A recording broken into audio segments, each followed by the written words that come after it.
says, joined alongside Tim in Green Bay. We got Jacob in Wisconsin. Jacob glitching out a little bit. We'll see how that holds up. For those wondering, StreamYard has been doing a bunch of updates. They're making things better. And in the process, they're causing the system to crash like crazy. So that's why we were a little late in here trying to get everything fine-tuned. Tonight, we're going to hit on Romeo Doubs' health a little bit, the concussion issue. We're going to hit on the Patreon questions. That's one of the questions that was asked in there. We're also going to hit on my top 5 Green Bay Packers, the 5 best players on the Packers roster currently. And then we'll wrap it up with just a little bit of talk across the board. So if you're new here, this is your first time tuning into PTA, welcome.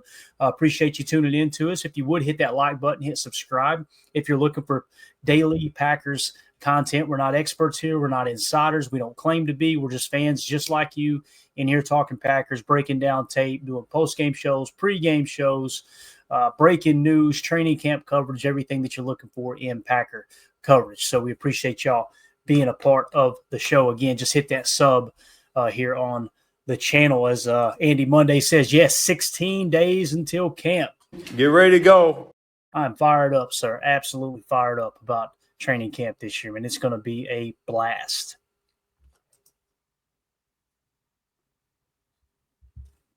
I think we've got us a delay. I think we're glitched out. Tim, can you hear me, sir? I copy 10-4. All right, good deal. All right. This is going to be a wild show, I can tell you right now. Jacob already bounced out. He couldn't get his to quit glitching. Thank you, StreamYard. Appreciate the hard work you're doing over there to make things worse. But Chase Green in the chat says, Clayton, do you think Banks or Ryan will start at right guard? Banks will be starting at left guard, Chase, I believe. I could be wrong, but I think he's going to start at left guard. And I think Sean Ryan and most likely our boy Jordan Morgan will be competing for the right guard spot. Now, the plan seems to be that Jordan Morgan's going to compete at left tackle with Rasheed Walker. Me personally, I think it's going to end up being Jordan Morgan at right guard and Sean Ryan kind of as the swing guard. I hope that's the case. But you never know, man. Jordan Morgan wins the left tackle job, and Sean Ryan starts at right guard. Aaron Banks, I feel like, Tim, will be playing at left guard. Do you have any reason to believe they would play him at right guard? No, other than an emergency, and probably because, Aaron Banks can handle it. He could probably play both guard positions, but I think it's no secret that we moved on from Josh Myers, right?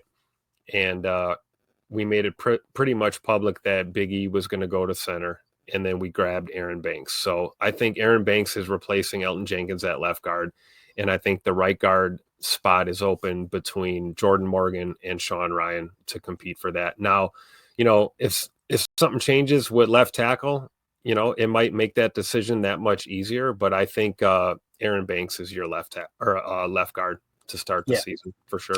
I think so too, man. I think what they wanted to do there is upgrade at center by kicking Elton Jenkins over there and letting Josh Myers walk in free agency.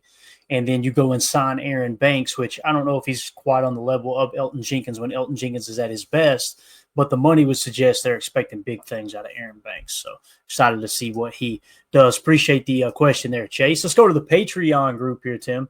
And here are some questions that were posed in there. Mr. Allen in there says, in regards to keeper wide receivers, we seem to be ignoring, I think he meant keeping wide receivers, we seem to be ignoring Dobbs' concussion issue. I know he's a hell of a receiver, but you need to play.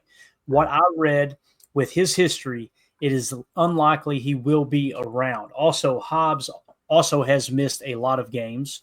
That is scary given our depth. So hopes is Bullard can step up maybe? Question mark. Yeah, I don't necessarily agree with the Hobbs thing. In terms of the Dobbs concussion issue, we've been talking. I just caught the ball. We've been talking about it all off season, man. It's a real issue. I mean, he's 1 or 2 concussions away from, hey, is this what I'm going to be doing the rest of my life? Now, if it's up to Romeo Doubs, Tim, I think that guy's going to continue to play. He is somewhat of a dog in that regard. I mean, out there with the Guardian cap on last year and still getting concussions, man, that's a tough look for sure. I agree. And I will say this, though. I don't think it's a foregone conclusion that this is an issue. And I only say that because I was a guy last year that when Tua caught his 97th concussion of the year or whatever that was, I was convinced that he'd never play football again. And Tua made it back, and he played football again. So I think when you look at Rome, you don't want to see a guy get concussed twice in a year, let alone that early in your career. But I don't think it's a foregone conclusion that this is a quote unquote issue, but it is something that we have to be aware of, right? And at any given moment, he could hit his head again, and that might be it. So I think it's a valid concern, but I'm not going to just write him off as a guy that has, concussion issues just yet. I want to see how this season pans out. Yeah, and I believe he just had 2 last year, and that was the first concussions he's ever had while he's been in the NFL, to the best of my knowledge. I could be wrong there. You guys correct me in the chat if that's not the case. I'm with Respect Orange. He says Tua's concussion looks so intense. It did, man. Yeah. You had the fingers kind of draw up. With Rome, it was, you could tell he was dizzy getting up, that type of thing. But man, when you lose control of your fingers and they all like clench up, that's a scary thing, man. Sure. Yeah, absolutely. For sure. All right. So moving on to the second part of his question, Alan said, also Hobbs has missed a lot of games. That's scary given our depth. So hopes his Bullard can step up. Maybe Bullard was our starting slot corner last year. He's now our backup slot corner, right? Hobbs is going to slide into that role. In terms of Hobbs, over his 4 years in the league, he played 837 snaps, 667 snaps, back up to 775 snaps, and last year he played 554 snaps. So to put that into perspective, last year Jair Alexander played 361 snaps. Nate Hobbs played 554. So you're talking about almost 200 more snaps healthier than Jair. In 2023, Jair played 445 snaps, and our boy Nate Hobbs played 330 more snaps than Jair in 2023.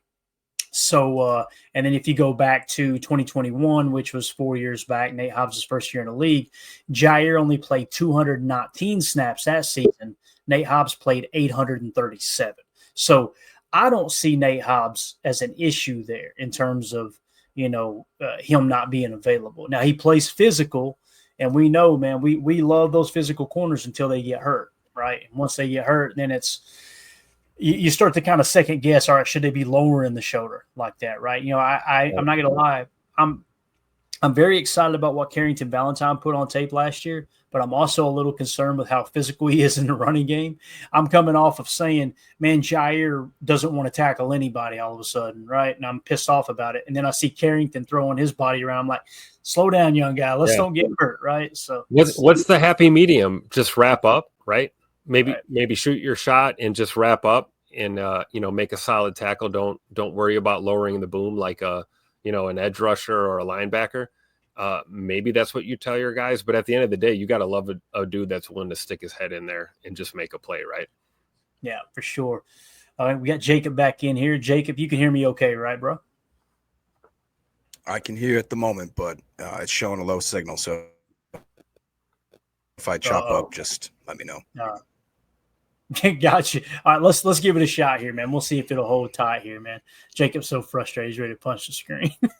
I love it. It's just awesome seeing other people get frustrated other than me. You know what I mean? I'm usually the guy that's pulling my hair out. Anyway, are you worried about Nate Hobbs staying healthy?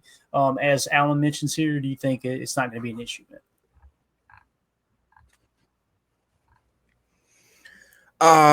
I'd be lying if I said I wasn't worried about all of our star players staying healthy. We've seen, for whatever reason, over the last maybe 4 to 5 years, that once these guys get their big contracts or whatever they just seem to catch that injury bug a little more than I'd like. Jair, Gary, Kenny, pretty much every single person that it's a tough sport, obviously, so it's not necessarily, I don't blame them personally or anything like that. Am I worried? Yeah, I'm always going to be worried about injuries, to be honest. Yeah, gotcha. So it's not anything specific to Nate Hobbs. It's just in general. Got it. All right. So Chris N. Right. All right. Chris N. in the Patreon group says Tyron Herring I've been reading and watching as much as I can find on our rookies and UDFAs. Herring is my guy. He really closes on the ball quickly and tackles really well. I think he'll be a surprise player who will be getting significant snaps by mid to late this season. Wow, man, that's a bold prediction. I love it. I think he can really make it hard on Hafley as far as who to play opposite CV24. Tyron Herring, truther, y'all. Thoughts? All right. So what I thought, let's just go ahead and drop it down and let's pull up his PFF card real quick. And can I just tell you my first thought? My first thought was, who? Me too. I had to ask Tim. I'm like, so he's a UDFA. Where'd he come from? Well, Tim had to tell me he played for Delaware. The Delaware Fighting Blue Hens. All right. So I think Jacob put a softball team together over there at the office called the Fighting Hens, but I could be wrong there. Maybe it was never mind. We're not going to go down there. So 2021, his PFF grade 68.6. These are college PFF grades. He jumps to a 66.1, then up to a 71.4, and then last year the exact same score, 71.4. That grade looks pretty solid, man. I want to get your all thoughts on that, Tim. I'll start with you. I mean, I see what he's talking about. I'm at 6'2", 200 pounds. That's what PFF had him listed at. Big frame, big body corner. Someone who could play probably along the outside. Looks like he played out wide 308 snaps, and 71.4 2 years in a row ain't too bad, albeit it is Delaware and lower competition, obviously. Yeah, I feel kind of bad that I didn't know who this guy was right away, because clearly, when you look at the tail of the tape, this is why we brought him in, right? I mean, he's a big body corner. If anything, he's been consistent. Looking at PFF grades, I mean, the pass rush is a little low, but that's not what you're looking for from a corner anyway. So I think it's cool. I see some kick coverage and punt return snaps in here as well. So multifaceted dude. Yeah, like you said, man, 6'2", 200. I mean, that's right in the wheelhouse of what we're looking for. So, you can call it a camp body or whatever, but I think it's just, more competition in the cornerback room for training camp. Yeah, Drew D in the chat said, did Herring start all 4 years? Drew, according to this, it doesn't show where they rank if they played, insignificant snaps. Looks like 22, 23, 24, he's actually ranked amongst corners. So I would imagine he started most of the time, albeit we could pull up his other card, but it's going to open it up in a separate window. So there's kind of no point in that. I would think it looks like he played significant snaps for the last 3 years. Jacob, what do you think about this? I know you're all about the bargain bin. You're all about the underdog story, man. What do you think about Tyron Herring? Yeah, I'm definitely intrigued for sure. And, are they the best grades in the world? No, but I see consistency at least. You see a very high floor, for being possibly a guy. And I didn't realize that he would have that size, 6'2", 200 pounds. That's about kind of the type of shutdown outside corner that I'd like to have on the team, especially in a year where, we're trying to figure out who's going to be that starting rotation on the boundary or on the outside. And I feel like we've got more than enough interior depth or slot depth, whatever you want to call that. And I would love to throw this guy on the pile. And hopefully you have to think, though, that just out of all of these younger cornerbacks and UDFAs and late round draft picks, guys like Kalen King, that somebody's got to pop. You know what I mean? That somebody's got to take a step. And I wouldn't be surprised if it's Tyron Herring. I mean, I would totally love it. Like you said, I'm a bargain bin guy, so sign me up. I'm a Blue Hen fan. Yeah, I think that's a great pull there, though, Chris. Thank you for bringing that up in the Patreon questions there. If you guys want to join the Patreon group, just go to patreon.com/Packer Fan Total Access or scan the QR code in the upper right.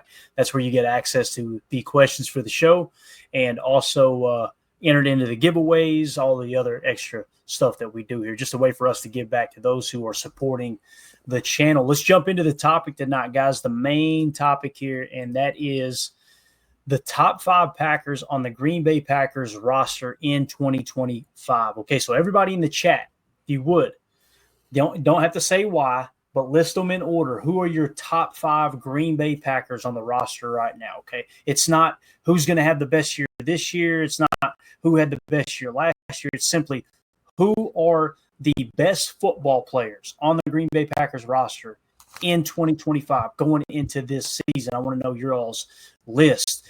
Would you guys like to take a crack at it before I hit my list, or would you like me to go ahead and hit my list and then we'll get y'all's feedback? How would y'all like to approach that? I could What do you, Tim? Do you have yours ready? Yeah, I'm ready to go. You know, I'm ready to go. All right. And Jacob, if you would mark the chats as you see, we'll let Tim go first. Just help me mark the chats for guys that are listening. And list them all 5 if you don't care, guys. List all 5 in that order. Go ahead, Tim. well, you Let's know, do I'm a top 5. defensive guy, so I'm going to start with X